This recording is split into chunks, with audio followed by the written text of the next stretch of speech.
Hello and welcome to the Land of Eam stream. Hello, happy Saturday, Mr. Costa. How are you? Pretty good, pretty good. We're not going to play today. George Yeah, you is may out of town. you may notice there's no Georgie.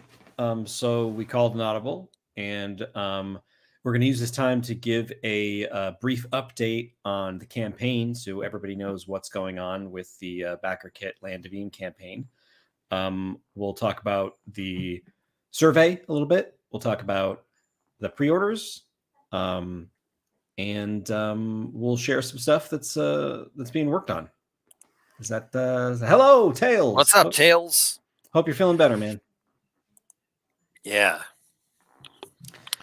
So yeah, we've been sharing that the pre-order store is available, like in the game videos, the actual plays, but we haven't done like a deep dive.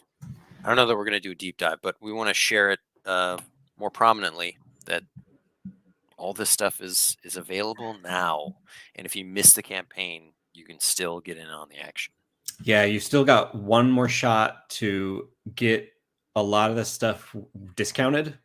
Like you'll see at the top, there's the pledge rewards that are still discounted, so you can save quite a bit of money by grabbing them now, which we wanted to make sure that we could do before they went into the retail pricing, or so they tell us.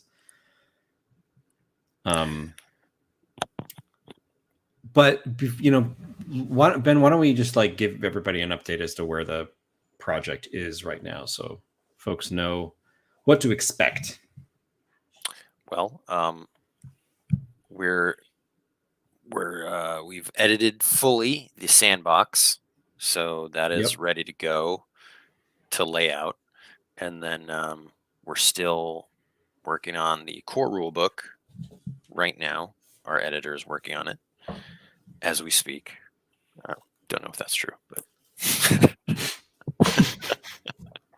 as we speak. And we still are working with several artists who are making more stuff. Sean Kiernan is continuing making stuff. Moreno Paisan, who just loved this video, is working on maps. Hey, Moreno. And Peter Simon is still pumping on those NPC sketches. Yeah, it's really exciting. There's a lot of beautiful pieces that are going to be in these books. They're going to be really packed with beautiful art, and that would not be possible without us all the support that we got during the Backer Kit campaign. And again, we want to thank you. Hey, hello. And yeah, so that's where the editing is and the art, and we have some stuff to share. We have this GM screen that was done by John Lauren, and we craftily put the right side of the screen sort of out of view because he was still working on it when we had this rendered. A little bit of trickery. We both made our trickery checks. We want to share it with you, the entire thing. Yeah. It is a substantial expansion of, you may notice of a portion of the Mucklin's sandbox setting book cover. Yeah, John, so the middle panel is the middle panel was. And then John greatly expanded upon it so that we could see more of the world. So we have a couple Murgatoads in a hollow stump. We've got some bog snaps who are taking hold in these trees. They're ready to eat up adventurers. I love it. More bats. Several more bats. I love the bats. I really do. Against that blue sky, it's like an interesting juxtaposition that's like, what's going on? And then we got a lot of stuff going on here. We got some kobolds. You can see this is the design from book 2. Yeah, classic Rickety Stitch book 2 kobolds. I love it. Got some alligators chilling up here, and a morb family back here. Morb, that's like deep lore. There's a lot of stuff packed into the screen, and we couldn't be happier with it. John Lauren did an awesome job. Yeah, and then we don't have a version to share of the other side of the screen, but it'll be filled with, what you would expect. It'll have a bunch of tables and easy access rules so that it makes it really easy to run the game while simultaneously enjoying this piece of art. To set the mood. Yeah. And also, all of the stretch goal adventures are well underway, and James and I have been kind of editing those and giving suggestions to make them more EMI, as well as we could share like what they are. Yeah. JP Couvert is doing 2 of them, which you probably know if you back the campaign. And first one is a pirate adventure called Double the Treasure, double the trouble. Yes. And what's awesome is that there's so much pirate treasure to be had. There's a big old Yeah, I mean, I kind of table want of to play pirate it. treasure. I want to play it as Hooch because there's so much treasure in it. Yeah, we should definitely like run all of these on the stream. That'd be fun. So that one is awesome. There's a kraken that you gotta deal with in this basically coral lagoon. Lots of hijinks. There's ghosts. There's A classic Scalawag Strand adventure. Nautical hijinks, death-defying feats. Yeah, I'm really excited for that. That's good. That's a real fun adventure, and it's available with all of the others in the adventure book that can be pre-ordered. It's a PDF, and it'll have 10 adventures. I can't remember the exact amount. Let's check it out. It's 9. 9. Yeah, it's got 3 both of them the are ours. We got 2 JP Couverts. Got Raina Jadi, Kiana Shah, Luke Gearing, Amir Rao, our friend, our dear friend, and then we have 3 of them. One of them is the quick start Char, the Chickenfoot Witch. Yeah, just so you got them all, Got them all in one place. Got them all in one place. You know what I mean? Even though it's in the quick start guide too. So Ray has an adventure, Stormy Weather Friends. It is set in a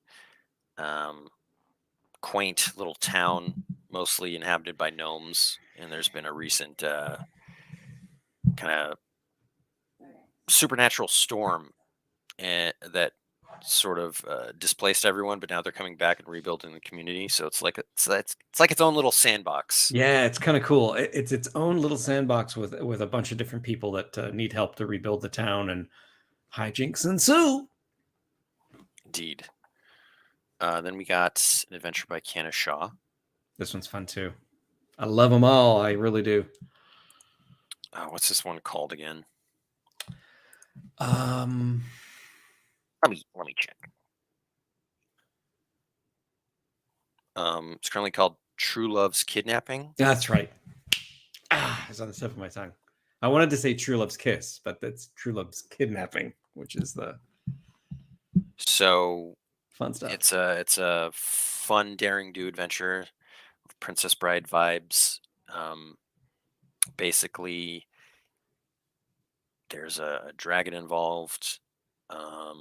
And the PCs are hired to kidnap the princess from her own wedding. Yes. So that she can be with her true love. No spoilers.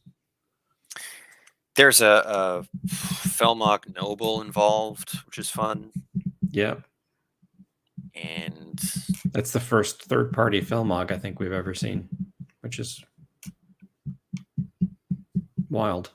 Actually, it's all kind of wild to me, seeing people play around and just the creative stuff that different artists and writers are doing with the Land of Eam is really fun and enjoyable for me to watch unfold. But yeah, Kiana's is super good. And then we've got Luke Gearing's adventure, which is like a straight dungeon crawl. Probably the most intense of the Doom and gloom. It's a doom and gloom adventure. And what we've actually done. So James and I made an adventure called Temple of the Sarpathi. and that was like the first one we ever did. It's the first thing we ever released with the beta rulebook, and that is going to like our adventure and Luke's is going to be like a bookend to this Sarpathy quest line that you can experience in the sandbox. And the Sarpathy are the snake folk that are kind of rising in the Mucklands and causing havoc. So I think it'll be pretty awesome when it all comes together. Yeah, they're in the sandbox, in the Muckland sandbox, the Sarpathy are the more traditional bad guy in Land of Eam, which there are not too many of. Straight up bad guys. And we've got a Mirror Rouse adventure, which he was originally going to do a daring do, but it turned out to be more hijinks where you're acting as roadies for this sort of enigmatic band that's traveling across the Quagmash so swamp. Good. It's so good. So that'll be fun. And then I guess we didn't mention JP Goovert's second adventure, which is called Hippogriff Heist, which is also hijinks. And that's really awesome too. Where very heisty, takes place in river country with lots of river country elites, like your moguls and tycoons and river barons. Yeah, you go aboard this riverboat to steal back a gnome's cookbook that was stolen from him. So all of these are awesome. We're super excited about it. There's going to be art with every single one. And yeah, that's where the adventures are at. They're not yet fully edited, but in the process. And what else we got, Jimmy boy? What else we got? There's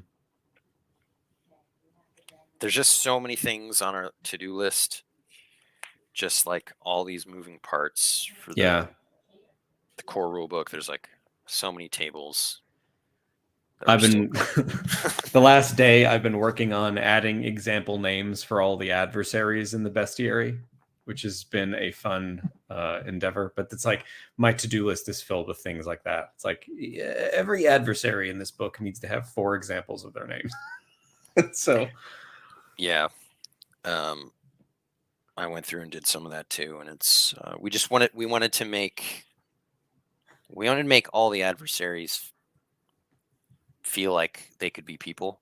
They're not just monsters. So having names on hand for a GM is just found that to be pretty useful. Yeah, I like it. It's a fun little ad in the bestiary book, which is also available for pre-order. All this stuff right here. You can get it as the pledge, where you get absolutely everything in the box set, or you can get them individually. Like if you're really into monsters, or you're really into just the sandbox, or you just want to play the game and create all your own stuff. There's every option you could think of. You can jump in now. So we said 160 plus. It's looking more like, nearly 190 once we're all said and done. That's a substantial plus. That's like a whole book of pluses. Give or take 30 of them. Yeah, our process is basically like, you know what? There's a lot of mention of this thing, and there's not actually an entry for it, so I guess we better make that creature.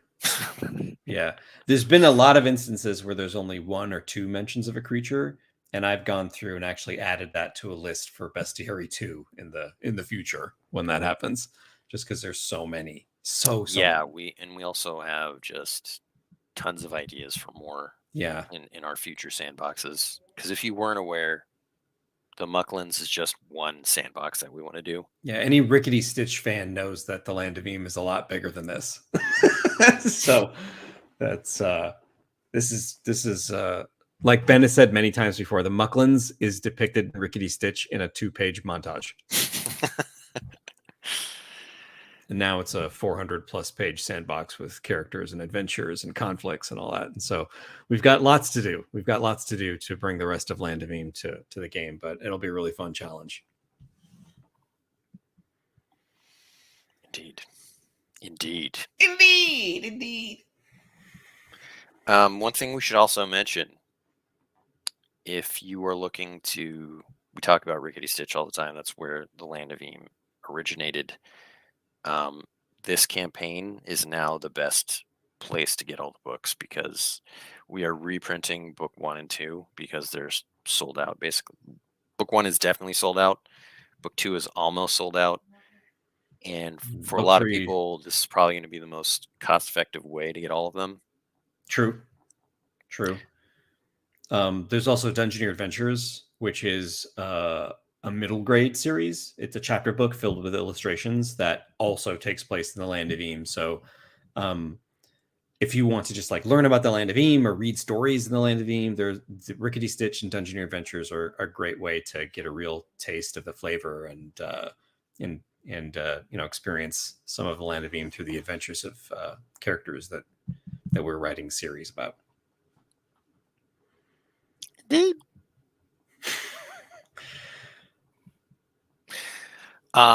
One thing I'm excited, aside from the Game Master screen and the dice, which I'm really excited about, I'm super excited about the meeples, but I'm also super excited about, yeah, look at that. I love these guys. I can't wait. They're going to sit on my desk forever. The game board is something that I'm really excited about because it'll be nice, heavy duty, fold down game board to play with. And Yeah. I'm going to also get the poster version so that I can put it on my wall. FYI, there's a lot of stuff in the sea, Scalawag Strand area that needs to be arted by me. So this is going to be populated more with things. Art. I need to art some stuff. I gotta art this. I love it. That's one thing I've been waiting on doing just like once. And at this point, like the sandbox is good to go. So I'm going to have to like go in and fill in all the spots that need to be filled in, which is quite a bit. Yeah. Because. Which will be really exciting for the people that have downloaded the quick start guide and have been playing the game already with the map. The map is going to get a big upgrade, which is cool. Yeah, I mean, I don't want to go overboard with like labeled things, but there's a huge jump in like the time when I like was working on this and then like what the sandbox became. Yeah. Yeah, the sandbox. I think the sandbox doubled from when we first finished the first draft ever of it. Yeah. Which is astounding. It all started with Bogtown. It all started when we decided to like make cities bigger. That was the real turning point. It's true. So now they're like 7 or 8 cities or something with districts. Districts and like 50 characters each or whatever. It's great. Oh man. Yeah.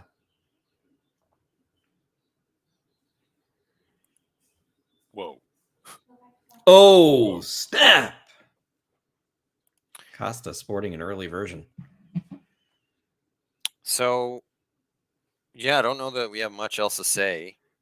Yeah, I mean, one thing I want to remind everybody to do is if you are already a backer and not in the pre-order stage, if you're already a backer, there is a time limit on filling out your survey for add-ons and everything.